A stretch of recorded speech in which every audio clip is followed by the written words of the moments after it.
সূরা আল মুমিনুন থেকে কয়েকটি আয়াত তেলাওয়াত করেছি।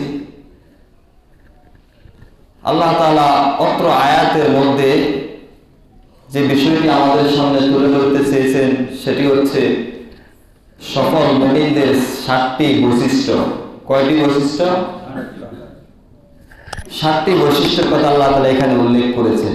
একজন মুমিন যে ঈমান আনবে সেই তো মুমিন হবে, আর শুধু মুমিন হলে হবে না, আবার তাকে কেমন মুমিন হতে হবে, আর সে যদি মুমিন হয়েই থাকে তার মধ্যে কোন কোন বৈশিষ্ট্য থাকবে সে কথা আল্লাহ তাআলা এখানে তুলে ধরেছেন। মুমিন তো আমরা সবাই দাবি করি, মুসলিম তো আমরা সবাই দাবি করি, যেহেতু বাবা মুসলিম ছিল, দাদা মুসলিম ছিল, তার বাবাও মুসলিম ছিল, সেই সূত্রে তো সবাই মুসলমান দাবি করি। কালিমা পড়ছি, নিজেকে ইমানদার দাবি করি, কিন্তু ইমানদার দাবি করি আর মুসলিম দাবি করি, আর ইমানদার যদি প্রকৃতপক্ষে হতে হয় তাহলে সেই ইমানদারের কিছু বৈশিষ্ট্য অবশ্যই আছে। সম্মানিত প্রিয় উপস্থিতি, আল্লাহ তাআলা সর্বপ্রথম আয়াতের মধ্যে বলেন কদ আফলাহাল মুমিনুন, অবশ্যই মুমিনগণ সফল হয়ে গেছে। সুবহানাল্লাহ। কারা সফল হয়ে গেছে? আল্লাহ তাআলা বলতেছেন মুমিনগণ সফল হয়ে গেছে। কিন্তু আমরা কি মনে করি? আমরা কি মনে করি? মুমিনরা সফল মনে করি? আমরা মনে করি যার টাকা পয়সা আছে, যার গাড়ি বাড়ি আছে, যার বিশাল অট্টালিকা আছে সেই সফল। কিন্তু আল্লাহ তাআলা কি বলছেন? কদ আফলাহাল মুমিনুন, সেই সফল না যে ঈমান এনেছে আর মুমিন হয়েছে। আমি আল্লাহ তাআলার ঘোষণা হচ্ছে সেই সফল। তাহলে মুমিনরা সফল। এই জন্য হযরত ওমর ইবনে খাত্তাব রাদিয়াল্লাহু বলেন, হে দুনিয়ার মানুষ, যদি মনে করো টাকা পয়সার মধ্যে সফলতা রয়েছে, যদি মনে করো অর্থ সম্পদের মধ্যে সফলতা রয়েছে, তাহলে কারুনের দিকে তাকাও, কারুনের দিকে তাকাও। তার কত ধন সম্পদ ছিল, কত টাকা পয়সার মালিক সে ছিল, আজকের দুনিয়ায় তার মতো এত টাকা পয়সার মালিক একজনও আছে নাকি? আজকে তো বিশ্বের সবচেয়ে ধনীদের তালিকায় যারা রয়েছেন, বিল গেটস, ইলন মাস্ক থেকে শুরু করে যারা আজকে পুরো পৃথিবীর সর্বোচ্চ চূড়ায় রয়েছেন ধনীর তালিকায়, কিন্তু সমস্ত ধনীদের টাকা যদি এক করা হয় তারপরও কারণের টাকা পয়সার এক কানি সমান হবে না। কারণ এত সম্পদের মালিক ছিল, এত ধন সম্পদের মালিক ছিল, কারণ তার সেই সম্পদের যে গোডাউন ছিল, টাকা পয়সার যে গোডাউন ছিল, ওগুলার তালার চাবি বহন করার জন্য তিনি কয়েকটা ওট ব্যবহার করতেন, চাবি বহন করার জন্য ওট ব্যবহার করতেন। তাহলে কত সম্পদের মালিক ছিল। হযরতে মূসা আলাইহিস সালাম তার কাছে যাই বলছে, কারণ এই সম্পদ তো তোমাকে আল্লাহ দিয়েছে, অতএব এই সম্পদের যাকাত দাও। সে বলছে এগুলো আমার সম্পত্তি, কিসের আবার যাকাত দেব? তোমার আল্লাহরে আবার কিসের যাকাত দিব? এগুলো তো আমার। আল্লাহ তাআলা তার সম্পদ সহকারে ওই জায়গাটির মধ্যে তাকে দাবিয়ে দিয়েছেন। কারণ যখন হাঁটু পর্যন্ত গেড়ে গেল, তিনি মনে করছেন এখনো বাঁচার সুযোগ আছে, বাঁচতে পারবো। তারপরে যখন কোমর পর্যন্ত গেড়ে গেল, তখনও মনে করছেন যে আমি উঠতে পারবো। যখন বুক পর্যন্ত নেমে গেল, এবার ডাক দেয়া বলছে, মূসা তুমি কোথায়? আমার সমস্ত সম্পত্তি তোমার আর তোমার আল্লাহরে দিয়ে দিলাম, তারপরও আমাকে বাঁচাও। কিন্তু লাভ হয়েছে তখন? হাল আন আসাইতা ক্বাবলা ওয়া কুনতা মিনাল মুফসিদিন। এখন যেভাবে আল্লাহ ফেরাউনকে বলছিলেন, আল আন এখন ওয়াকাদ আসাইতা ক্বাবলা ওয়া কুনতা মিনাল মুফসিদিন, আরে তুমি তো দুনিয়ার মধ্যে সবচেয়ে ফাসাদকারী ছিলে, আর এখন শেষ হয়ে যাচ্ছ, চলে যাচ্ছ, আর তোমার সুযোগ নাই, আর এখন বলছো আমি ঈমান এনেছি। তেমনি কারণ বলছে, মূসা সব দিয়ে দিলাম, কিন্তু আমাকে বাঁচাও। কিন্তু আজ পর্যন্ত সেই জায়গাটি এখনো ডেবে যাচ্ছে নিচের দিকে। কিয়ামত পর্যন্ত কারুনের জায়গাটি সহকারে কারণ নিচের দিকে নেমে যেতেই থাকবে, নিচের দিকে দেবে যেতেই থাকবে তার সম্পত্তি সহ। তাহলে এত সম্পদের মালিক কারণ ছিল, সে সফল ছিল নাকি? আজকে তাকে কেউ সফল হিসেবে চিনে নাকি? তাহলে টাকা পয়সার মধ্যে সফলতা নেই। হযরত ওমর ইবনুল খাত্তাব রাদিয়াল্লাহু বলেন, যদি মনে করো ক্ষমতার মধ্যে সফলতা রয়েছে, যদি তোমরা মনে করো ক্ষমতার মধ্যে সফলতা রয়েছে, তাহলে ফেরাউনের দিকে তাকাও। ফেরাউন তো কত বড় সফল ব্যক্তি ছিল, কেমন সফল ছিল, ক্ষমতার দিক দিয়ে সফল ছিল। যদি তোমরা মনে করো ক্ষমতার নাম সফলতা, সে তো এমন ক্ষমতাসীন ছিল, নিজেকে দাবি করছে আনা রাব্বুকুমুল আ'লা, আমি হচ্ছি বড় রব। নিজেকে কত বড় ক্ষমতার মালিক হলে রব দাবি করতে পারেন। যদি মনে করো আজকের দুনিয়ার যারা ক্ষমতা পেয়ে মনে করছো আমি সফল, তাহলে সেই ফেরাউন আর নমরুদের দিকে তাকাও, যে নমরুদ পুরা পৃথিবীর শাসক ছিল। কিন্তু সফল ব্যক্তিদের তালিকায় কি তারা আছে? তাহলে টাকা পয়সার নাম সফলতা নয়, ক্ষমতার নাম সফলতা নয়, সফলতার নাম হচ্ছে কদ আফলাহাল মুমিনুন, যে ঈমান এনেছে আর মুমিন হয়েছে, আল্লাহর ঘোষণা হচ্ছে সেই সফল। এই জন্য আমরা দেখি গোলামের ঘরের গোলাম হযরতে বেলাল হাবশী রাদিয়াল্লাহু, বাবাও গোলাম ছিলেন, ছেলেও গোলাম, কালো কুসরি আব্রো চেহারা। হযরতে বেলাল রাদিয়াল্লাহু টাকা ছিল না, গাড়ি ছিল না, বাড়ি ছিল না, বিশাল অট্টালিকা ছিল না, কিন্তু ছিল ঈমান। আর যে ঈমানের কারণে রাসূল মেরাজে গিয়ে তার পায়ের আওয়াজ জান্নাতের মধ্যে শুনতে পেয়েছেন। সুবহানাল্লাহ। সকলকে সেই বেলাল রাদিয়াল্লাহু সফল। এজন্য আল্লাহ তাআলা বলছেন সফল যদি হতে হয় তাহলে তোমাকে মুমিন হতে হবে, ঈমানদার হতে হবে। ঈমান এমন এক সম্পদ, এমন এক মূল্যবান সম্পদ ঈমান। ঈমান যদি কারো মধ্যে না থাকে, সে যদি কিয়ামত পর্যন্ত সিজদার মধ্যে পড়ে থাকে, তাহলে তার একটা সিজদাও কবুল হবে না। ঈমান এমন এক মূল্যবান সম্পদ। একদিন বলছিলাম সম্ভবত ঈমানের ব্যাপারে, যে ঈমান তো একের মতো। কিসের মতো? ঈমান হচ্ছে একের মতো।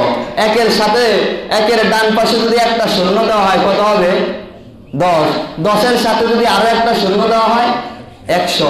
যত শূন্য দেওয়া হবে ততই একের মান বাড়তে থাকবে। তেমনি ঈমান হচ্ছে একের মতো। আর যদি মনে করেন যে 10টা শূন্য একের সাথে দিলাম আর একটাকে মুছে ফেললাম, তাহলে শূন্যগুলোর কোনো দাম আছে? ঈমান হচ্ছে একের মতো। ঈমানের সাথে ঈমান যখন থাকবে, ঈমানের সাথে নামাজ লাগালে ঈমানের দাম বাড়বে, ঈমানের সাথে হজ লাগালে ঈমানের দাম বাড়বে, ঈমানের সাথে রোজা, হজ, যাকাত বাড়াতে থাকলে ঈমানের দাম বাড়তেই থাকবে।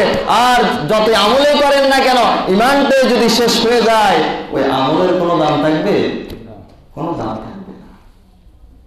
এই জন্য আল্লাহ বলছেন ঈমান এমন এক মূল্যবান সম্পদ, কদ আফলাহাল মুমিনুন, এই ঈমান যারা আনবে তারাই হচ্ছে সফল।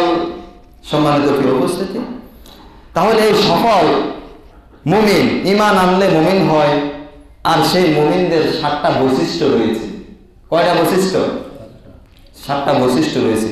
আমরা সংক্ষেপে সেই বৈশিষ্ট্যগুলোর কথা জানবো ইনশাআল্লাহ। সফল মুমিনদের 1 নাম্বার বৈশিষ্ট্য হচ্ছে আল্লাযীনা হুম ফি সালাতিহিম খাশিউন।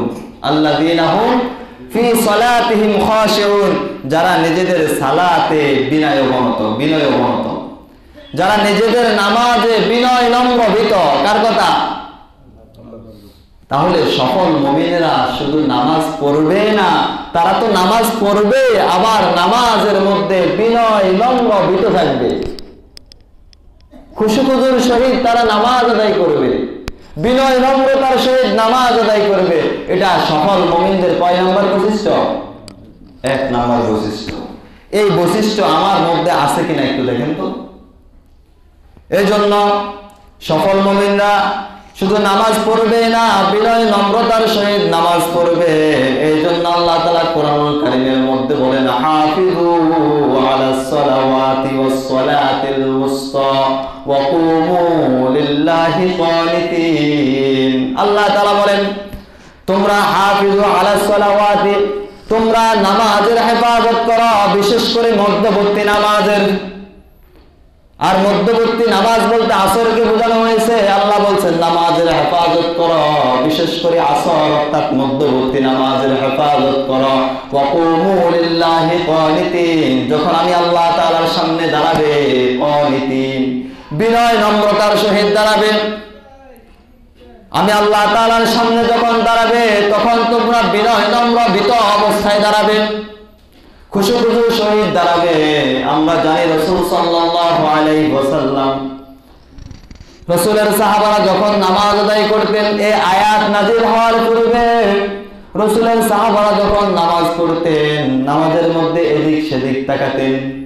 আমাদের মধ্যে এরকম মাঝে মাঝে থাকে কিছু কিছু লোক নামাজ পড়ে আবার ওসের দিকেও তাকা, পাশের দিকেও তাকা, কে আইছে সেদিকেও তাকা, এরকম আছে না কিছু? তো সাহাবারা এই আয়াত ওয়াকুমু লিল্লাহি কানিতিন নাযিল হওয়ার পূর্বে সাহাবারা এরকম চারিদিকে তাকাতেন, হেলে দুলে নামাজ পড়তেন। আর যখন আল্লাহ তাআলা নাযিল করে দিলেন ওয়াকুমু লিল্লাহি কানিতিন, আমার সামনে বিনয় নম্র ভীত সহকারে দাঁড়াও, এই আয়াত নাযিল হওয়ার পর থেকে সাহাবারা নামাজ এমন ভাবে পড়তেন, এদিক সেদিক আর তাকাতেন না, হেলে দুলে নামাজ পড়তেন না, এমন ভাবে নামাজ আদায় করতেন। মরুর উত্তপ্ত বালুর অঞ্চলে যখন সাহাবারা কখনো নামাজ আদায় করতেন, মরুভূমির উড়ন্ত পাখিগুলা সাহাবাদের মাথার উপরে এসে বসে যেত। এত স্থিরতার সাথে এত দৃঢ় চিত্ত সহকারে নামাজ পড়তেন যে পাখিগুলা বুঝবে না এটা কি মানুষ না গাছ দাঁড়িয়ে রয়েছে। কতটা বিনয় নম্রতার সহিত নামাজ তারা আদায় করতেন। এই জন্য তো আমরা জানি হযরতে আলী রাদিয়াল্লাহু আনহু যখন এক যুদ্ধের মধ্যে তার পায়ের মধ্যে তীর ঢুকে গেল, সাহাবারা তীর টান দেন, হযরতে আলী রাদিয়াল্লাহু চিৎকার করেন ব্যথার যন্ত্রণায়, তীর বের করা যাচ্ছিল না। রাসূল বললেন নামাজে দাঁড়িয়ে যাও। হযরতে বেলাল রাদিয়াল্লাহু ইকামত দিলেন, রাসূল নামাজের ইমামতিতে দাঁড়িয়ে গেলেন। এক সাহাবীকে দায়িত্ব দিলেন, ওরা যখন আলী নামাজে দাঁড়াবে তার পায়ের তীরটা টান দিয়ে বের করে ফেলবেন। আলী রাদিয়াল্লাহু নামাজের নিয়ত বেঁধেছেন, আর পিছন থেকে এক সাহাবী তার পাও থেকে টান দিয়ে তীরটা বের করে ফেলেছেন। নামাজ শেষ করেছেন, আলী রাদিয়াল্লাহু তার পায়ের দিকে তাকিয়ে দেখেন তীরে নাই, রক্ত জর্জরিত। আলী রাদিয়াল্লাহু এতক্ষণ পর্যন্ত তীর টান দিচ্ছেন, চিৎকার করছেন, অথচ নামাজের মধ্যে তার তীর টেনে বের করে ফেলছেন, তার খবরে নাই। তাকে জিজ্ঞেস করেছে আপনি কি ব্যথা পান নাই? হযরতে আলী রাদিয়াল্লাহু বলেন আমি তো আমার মাওলার সান্নিধ্যে ছিলাম, আমার পাও থেকে যে তীর টেনে বের করা হয়েছে আমি একটু ব্যথা অনুভব করি নাই। নামাজ কাকে বলে? আসসালাতু মিরাজুল মুমিনিন, নামাজ তো এই সকল মুমিনদের জন্য মেরাজ। এই জন্য সফল মুমিনদের একটা বৈশিষ্ট্য থাকবে, তারা বিনয় নম্রতার সহিত নামাজ আদায় করবে, তারা খুশি খুজুর সহিত নামাজ আদায় করবে। কিন্তু আজকে আমরা নামাজ পড়ি, আমি নামাজ পড়ি মসজিদে, আমার মন থাকে বাড়িতে, আমার মন থাকে গাড়িতে, আমার মন থাকে ব্যবসা বাণিজ্য, হিসাব কিতাবের মধ্যে। এই হচ্ছে আমাদের নামাজ। এই নামাজ দিয়ে কিভাবে আবার জান্নাতের আশা করতে পারি, কিভাবে আবার নিজেকে সফল মুমিন দাবি করতে পারি বলে? আর যদি নামাজের মতোই হয়, রাসূল আল্লাহ তাআলা নিজে বলেন ইন্নাস সালাতা তানহা আনিল ফাহশাই ওয়াল মুনকার, তুমি যে খারাপ অন্যায় অশ্লীলতার কাজে জড়িত রয়েছো, চুরি ডাকাতি জিনা ব্যভিচার সুদ ঘুষ যেগুলোর সাথে তুমি জড়িত রয়েছো, যদি তুমি নামাজের মতো করে পড়ো, এই নামাজ তোমাকে অন্যায় কাজ থেকে ফিরিয়ে রাখবে। সুবহানাল্লাহ। আমরা জানি আয়েশা রাদিয়াল্লাহু থেকে বর্ণিত এক হাদিস, এক ব্যক্তি চুরিও করে আবার নামাজও পড়ে। সাহাবারা বললেন ইয়া রাসূলুল্লাহ, অমুক ব্যক্তি তো নামাজও পড়ে আবার চুরিও করে। রাসূল বলছেন তাকে নামাজ পড়তে দাও, নামাজে বাধা দিও না, এই নামাজ তাকে চুরির কাছ থেকে ফিরিয়ে দিবে। সুবহানাল্লাহ। তাহলে নামাজ তো নামাজের মতো হতে হবে, আর নামাজ যদি নামাজের মতো হয় তাহলে চুরি ডাকাতি সব বন্ধ হয়ে যাবে।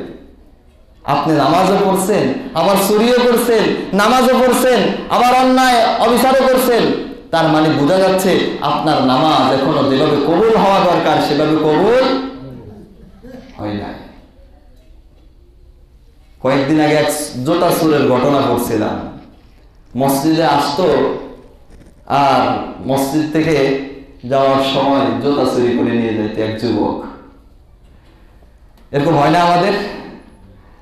তো প্রতিদিন এরকম জুতা থাকে না, জুতা চুরি করে নিয়ে যায়। এই খবর রাজার কাছে চলে গেল। রাজা বলছেন জুতা যেহেতু চুরি হয়ে যাচ্ছে, মসজিদে এসে একটা ঘোষণা দিয়ে দিলেন যে যেই ব্যক্তি 5 ওয়াক্ত নামাজ আল্লাহর জন্য তাকবীরুল্লাহর সহিত ইমামের পিছনে 40 দিন পর্যন্ত আদায় করবে, আমার মেয়ে আমি তার কাছে বিবাহ দিব। জুতা চোর তো ধরা খায় নাই, সে যে জুতা চোর সেটা এটা তো আর কেউ জানে না, সে তো জানে শুধু। রাজা এই ঘোষণা করে দিচ্ছেন জুতা চোর রাজার মেয়েকে বিবাহ করার জন্য এবার 5 ওয়াক্ত নামাজ তাকবীরুল্লাহর সহিত পড়তেছে, আর খুশুখুজুর সহিত বিনয় নম্রতার সহিত পড়ে, আর আল্লাহর কাছে দোয়া করে শুধু। আর দেখা যাচ্ছে যে জুতা আর চুরি হচ্ছে না, কারণ জুতা চোরে দেন ভালো হয়ে যেতেছে রাজার মেয়েকে বিয়ে করার জন্য। তো এভাবে 40 দিন পর্যন্ত সে নামাজ আদায় করেছে। 40 দিন পর্যন্ত যখন নামাজ আদায় করছে, জুতাও চুরি হচ্ছে না 40 দিন পর্যন্ত। রাজা এবার খবর দিছে, দেখো তো কোন ব্যক্তিটা 5 ওয়াক্ত নামাজ 40 দিন পর্যন্ত খুশুখুজুর সহিত আদায় করছে তাকবীরুল্লাহর সহিত, সেই ব্যক্তিকে বলো আমার মেয়েকে বিবাহ করার জন্য আসতে। যুবকের কানে খবর চলে গেছে, যুবক যাচ্ছে না। 42 দিন হয়ে গেছে, 41 দিন পেরিয়ে 42 দিন হয়ে গেছে, যুবক এখনো যাচ্ছে না। রাজা নিজে ছুটে চলে আসছে।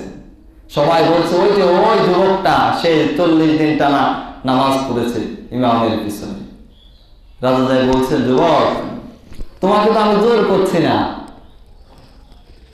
কেন তুমি গেলে না? তুমি 40 দিন 5 ওয়াক্ত নামাজ পড়েছো তাকবীরুল্লাহর সহিত। যুবক বলতেছে, রাজা সাহেব আমি ভালো মানুষ নই, আমি একজন চোর, তাও জুতা চোর।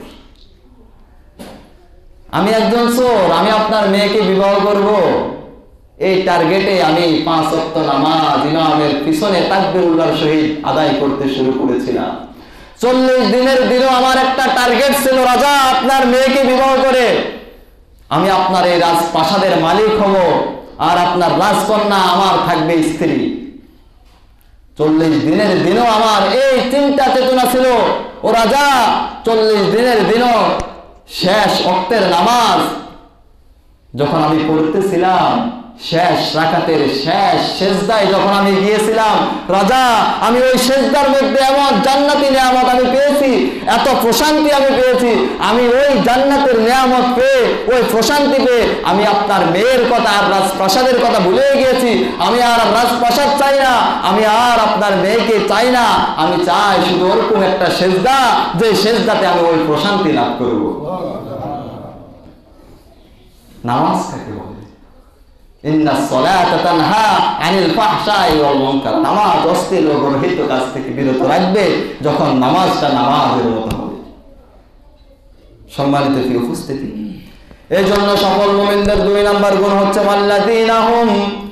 আল্লাযীনা হুম ফি সালাতিহিম খাশিউন, যারা নামাজ বিনয় নম্রতার সহিত আদায় করবে। সফল মুমিনদের 2 নাম্বার গুণ হচ্ছে ওয়াল্লাযীনা হুম আনিল লাগহি মুরিদুন। সফল মুমিনদের 2 নাম্বার গুণ হচ্ছে তারা অনর্থক কথা কর্ম থেকে বিমুখ থাকবে। অনর্থক কাজকর্ম কথা কর্ম থেকে কি থাকবে? বিমুখ থাকবে। তারা ফাহিশা কথা বলবে না, খারাপ কথা বলবে না, মিথ্যা কথা বলবে না। তাদের অনর্থক কথা কর্ম থেকে তারা ফিরিয়ে থাকবে। এটা হচ্ছে সফল মুমিনদের কয় নাম্বার গুণ? হযরতে কায়েস ইবনে আবু গরাজা রাদিয়াল্লাহু থেকে বর্ণিত, তিনি বলেন ওয়ানাহানু ফিস সুকি, আমরা একবার বাজারে ছিলাম আর রাসূল আমাদের কাছে এসেছেন। ওয়ানাহানু ফিস সুকি, আমরা তখন কইছিলাম বাজারে ছিলাম, আর রাসূল বলেন ইন্না হাযিহি সুকা ইউখালিতুহা আল-লাগু ওয়াল কাযিবু। রাসূল বলেন এটা বাজার, এটা বাজার, এটা বাজার, এখানে মিথ্যা আর অপ্রয়োজনীয় অনর্থক কথা কর্ম হয়ে থাকে। কথাটা বাস্তব না বাস্তব? মিলিয়ে দেখবেন, বিস্তারিত বলার সুযোগ নেই, সময় অল্প, 7টা গুণ বলতে হবে। তাহলে সফল মুমিনদের 2 নাম্বার গুণ হচ্ছে তারা অনর্থক কথা কর্ম থেকে বিমুখ থাকবে। সফল মুমিনদের 3 নাম্বার গুণ হচ্ছে ওয়াল্লাযীনা হুম লিয-যাকাতি ফাইলুন। সফল মুমিনরা যাকাতের ক্ষেত্রে সক্রিয় থাকবে, তারা যাকাতের ব্যাপারে সক্রিয় থাকবে। যাদের উপরে যাকাত ফরজ হয়ে গেছে তারা তাদের মালের যাকাত আদায় করবে, কারণ আল্লাহ তাআলা বলেন ওয়াকিমুস সালাতা ওয়া আতুজ যাকাতা ওয়া আতিউর রাসূল লাআল্লাকুম তুরহামুন। আল্লাহ তাআলা বলেন যারা নামাজ কায়েম করে, ওয়া আতুজ যাকাতা আর যাকাত দেয়, ওয়া আতিউর রাসূল আর রাসূলের আনুগত্য করে, লাআল্লাকুম তুরহামুন, তাদের উপরে আল্লাহ তাআলার রহমত বর্ষণ হতে থাকে। সুবহানাল্লাহ। এজন্য যাকাত আদায় করতে হবে, যাকাত আমাদেরকে দিতে হবে। আর যাকাত যদি না দেই তাহলে কঠিন শাস্তি রয়েছে। হাদিস শরীফের মধ্যে এসেছে যারা যাকাত দিবে না তাদের এই ধন সম্পদকে আল্লাহ তাআলা কিয়ামতের ময়দানে এক বিষধর সাপে পরিণত করে দিবেন। আর ওই সাপ তাদের গলায় পেঁচিয়ে দিবেন। ওই সাপ তাদের 2 গালে কামড়াতে থাকবে, গালের 2 পাশে কামড়াতে থাকবে, তাদের কপালে কামড়াতে থাকবে, আর বলবে আমি তোমার সেই সঞ্চিত ধনভাণ্ডার, আমি তোমার সেই জমাকৃত সেই ধন সম্পদ। কামড়াতে থাকবে আর বলবে এই তো উপভোগ করো তোমার সম্পদ, যে সম্পদের যাকাত দাও না। এই জন্য আল্লাহ তাআলা বলেন আল্লাযীনা ইয়াকনিজুনা আয-যাহাবা ওয়াল ফিদ্দাতা ওয়া লা ইউনফিকুনাহা ফি সাবিলিল্লাহি ফাবাশশিরহুম বিআযাবিন আলীম। আল্লাহ তাআলা বলেন যারা সোনা আর রূপা জমা করে রাখে তারা যাকাত দেয় না, ফি সাবিলিল্লাহ আল্লাহর রাস্তায় তারা খরচ করে না, ফাবাশশিরহুম বিআযাবিন আলীম তাদেরকে কষ্টদায়ক যন্ত্রণাদায়ক আযাবের সুসংবাদ দিন। যারা যাকাত দিবে না, ধন সম্পদ সোনা রূপা জমা করে রাখবে, আল্লাহ তাআলা বলেছেন তাদেরকে কষ্টদায়ক আযাবের কি দিন? সুসংবাদ দিন। আযাবের সুসংবাদের ব্যাপারে আরো 2 জুমা আগে বলছিলাম। সুসংবাদ কেন আল্লাহ বলছেন, দুঃসংবাদ না বলে? এই জন্য যাকাত দেওয়া দরকার আছে নাকি নাই? যাকাত নিয়ে বিস্তারিত এক সময় আলোচনা করব ইনশাআল্লাহ। তাহলে সফল মুমিনদের 3 নাম্বার গুণ হচ্ছে তারা যাকাতের ক্ষেত্রে কি হবে? সক্রিয় হবে। সফল মুমিনদের 4 নাম্বার গুণ হচ্ছে ওয়াল্লাযীনা হুম লিফুরুজিহিম হাফিজুন। আল্লাহ তাআলা বলেন সফল মুমিনদের 4 নাম্বার গুণ হচ্ছে তারা নিজেদের লজ্জাস্থানের হেফাজত করবে। কার কথা? আল্লাহর কথা। তারা নিজেদের লজ্জাস্থানের হেফাজত করবে। এই জন্য আল্লাহ তাআলা কোরআনুল কারীমের মধ্যে বলেন কুল লিল মুমিনিনা ইয়াগুদ্দু মিন আবসারিহিম ওয়া ইয়াহফাযু ফুরুজাহুম। আল্লাহ তাআলা বলেন নবী মুমিন পুরুষদেরকে বলুন ইয়াগুদ্দু মিন আবসারিহিম, তারা যেন তাদের দৃষ্টিকে সংযত করে, ওয়া ইয়াহফাযু ফুরুজাহুম এবং তাদের লজ্জাস্থানের হেফাজত করে। কার কথা? তেমনি মুমিনা নারীদের ব্যাপারে আল্লাহ পরের আয়াতে বলেন ওয়া কুল লিল মুমিনিনা ইয়াগুদ্দুনা মিন আবসারিহিন্না ওয়া ইয়াহফাযনা ফুরুজাহুন্না। ও নবী মুমিনা নারীদেরকেও বলুন তারা যেন তাদের দৃষ্টিকে সংযত রাখে আর তাদের লজ্জাস্থানের হেফাজত করে। তাহলে পুরুষদেরকে যেমন বলেছেন চোখকে অবনত রাখতে হবে, লজ্জাস্থানের হেফাজত করতে হবে, তেমনি নারীদেরকেও একই কথা বলেছেন। এই জন্য বেগানা নারীর দিকে তাকানো যাবে না, বেগানা মহিলাদের দিকে তাকানো যাবে না।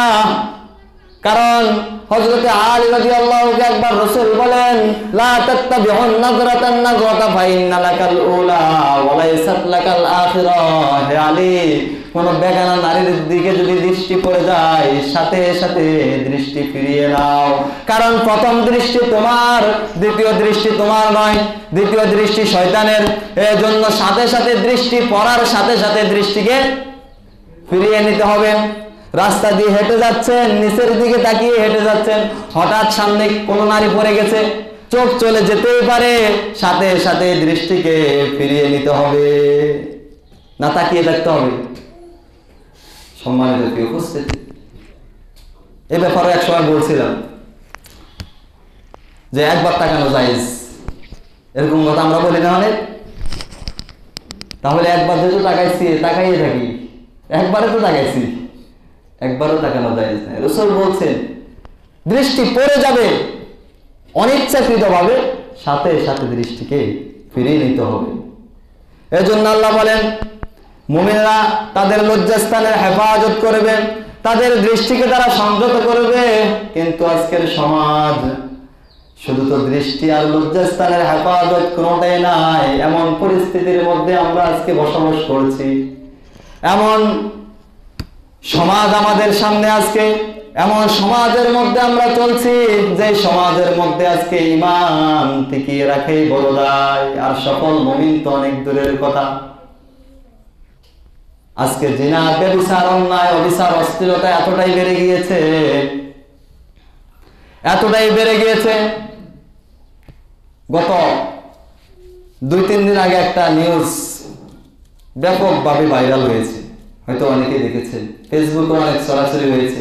ময়মনসিংহ মেডিকেলের সামনে একটা প্রসব হওয়া শিশু সন্তান একটা কুকুরের গালে, কুকুর কামড়ে তাকে নিয়ে যাচ্ছে।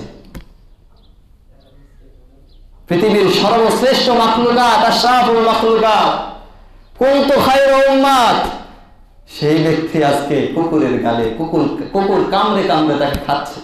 কেন হচ্ছে এগুলো? কি অপরাধ ছিল তাদের?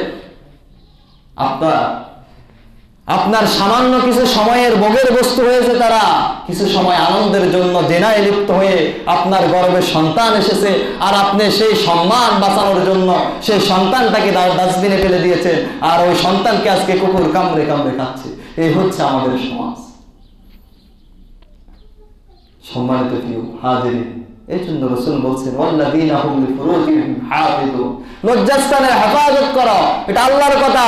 আর রাসূল বলেন মাইয়াদবানু লি মা বাইনা লিহইহি ওয়া মা বাইনা রিজলাইহি আদমানা লাহুল জান্নাহ।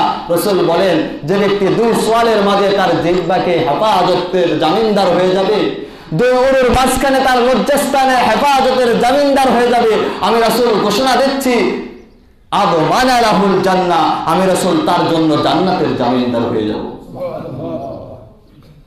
যে ব্যক্তি এই জিহ্বার হেফাজত করবে, এই জিহ্বা দিয়ে সে খারাপ কথা বলবে না, মিথ্যা কথা বলবে না, ফাহিশা কথা বলবে না, এই মুখ দিয়ে সে মদ খাবে না, এই মুখ দিয়ে সে বিড়ি সিগারেট হারাম বস্তু ভক্ষণ করবে না।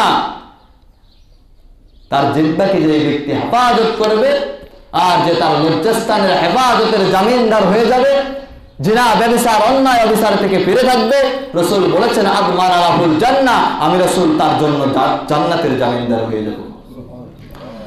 তাহলে সফল মুমিনদের 4 নাম্বার গুণ হচ্ছে ওয়াল্লাযীনা হুম লিফুরুজিহিম হাফিযুন, তারা তাদের লজ্জাস্থানের হেফাজত করবে। সফল মুমিনদের 5 নাম্বার গুণ হচ্ছে ইল্লা আলা আজওয়াজিহিম আও মা মালাকাত আইমানুহুম ফাইন্নাহুম গায়রু মালুমিন ফামান ইবতাগা ওয়ারাআ যালিকা ফাউলাইকা হুমুল আদুন।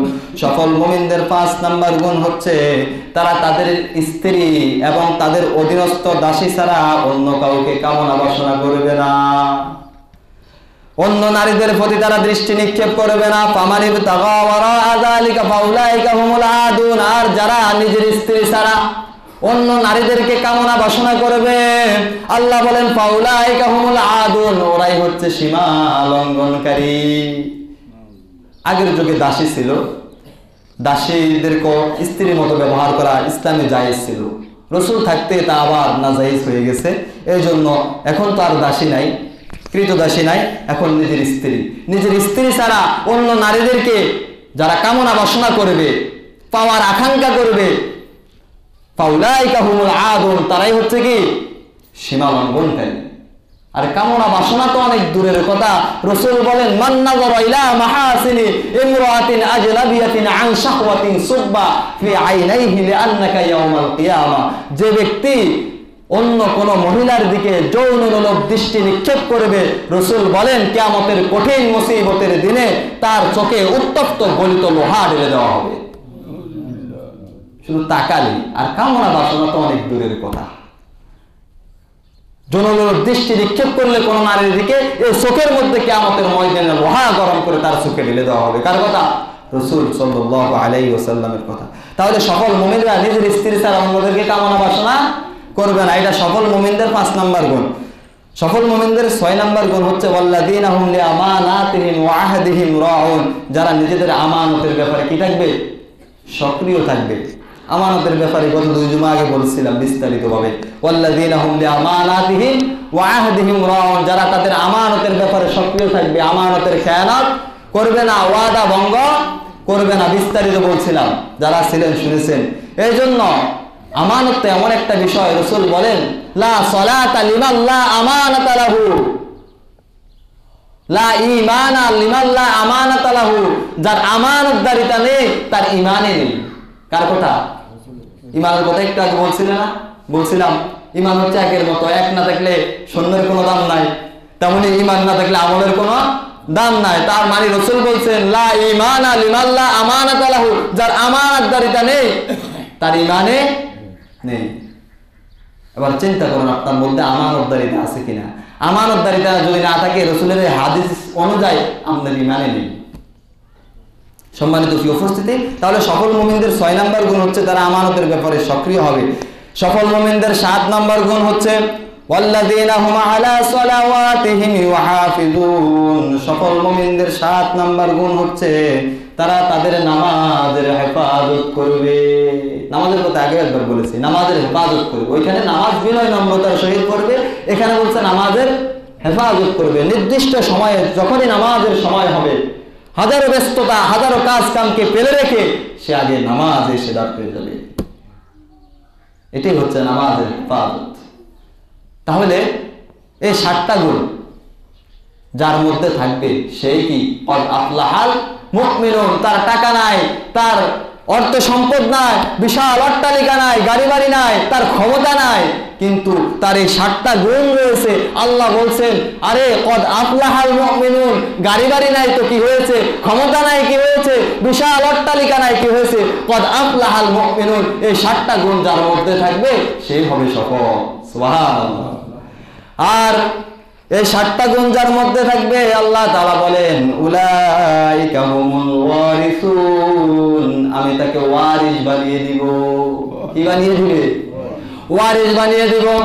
বাবা মৃত্যুর পর সন্তান যেমন বাবার সম্পত্তির ওয়ারিস হয়ে যায়, তেমনি আমি আল্লাহ তাআলা উলাইকা হুমুল ওয়ারিসুন, আমি তাকে ওয়ারিস বানিয়ে দিব। এই 7টা গুণ থাকার কারণে কিসের ওয়ারিস বানাবো জানো? আল্লাযীনা ইয়ারিসুনাল ফিরদাউসা হুম ফিহা খালিদুন, আমি আল্লাহ তাআলা তাকে জান্নাতুল ফিরদাউসের ওয়ারিস বানিয়ে দিব। আল্লাযীনা ইয়ারিসুনাল ফিরদাউসা হুম ফিহা খালিদুন, আর সেই জান্নাতের মধ্যে সে চিরকাল থাকবে। সেই জান্নাতের ওয়ারিস হতে চায় না? চায় না। সেই জান্নাতের ওয়ারিস হতে যদি চায় তাহলে এই 7টা গুণ আমাদের মধ্যে থাকা দরকার আছে নাকি নাই? আছে নাকি নাই? সম্মানিত উপস্থিতি, এই জন্য আমাদেরকে সফল মুমিন হতে হবে। সফল মুমিন আমাদেরকে হতে হবে। আল্লাহ তাআলার কাছে আমাদেরকে ফিরে আসতেই হবে। রজব মাস চলতেছে, রমজানের জন্য আমাদেরকে প্রিপারেশন নিতে হবে, রবের দিকে এগিয়ে আসতে হবে। নামাজ এতদিন পড়ি নাই, নামাজ 5 ওয়াক্ত পড়তে হবে। অন্যায় অশ্লীলতা থেকে আমাদেরকে ফিরে আসতে হবে, তাহলে আমরা হতে পারবো সফল মুমিন। আল্লাহ তাআলাকে বেশি বেশি ডাকতে হবে। আল্লাহ তো আমাদেরকে বলেন উদউনি আস্তাজিব লাকুম, বান্দা আমাকে ডাকো আমি তোমার ডাকে সাড়া দিব। আল্লাহ বলতেছেন ডাকো, আমাকে ডাকো, আমি ডাকে সাড়া দিব। রব তো আমাদেরকে চান আমরা রবকে একটা রব বলে একটা ডাক দিই, রব আমাদের ডাকে সাড়া দিবে। এজন্য রাসূল বলেন ওমান তাকাররাবা ইলাইয়া শিবরান তাকাররাবতু ইলাইহি যিরাআন, যে ব্যক্তি আমি আল্লাহ তাআলার দিকে 1 বিঘত এগিয়ে আসে, আমি আল্লাহ তাআলার রহমত তার দিকে 1 হাত এগিয়ে আসে। ওমান তাকাররাবা ইলাইয়া যিরাআন তাকাররাবতু ইলাইহি বান, আর যে ব্যক্তি আমি আল্লাহ তাআলার দিকে 1 হাত এগিয়ে আসে, আমি আল্লাহ তাআলার রহমত তার দিকে 2 হাত এগিয়ে আসে। ওয়া ইযা আকবালা ইলাইয়া ইয়ামশি আকবালতু ইলাইহি ওয়া হারউলু, আর যে ব্যক্তি আমার দিকে হেঁটে হেঁটে আসে, আমি আল্লাহ তাআলা তার দিকে দৌড়ে আসি। এই জন্য আল্লাহ তাআলার দিকে আমরা ফিরে আসি, ফিরে আসতে হবে।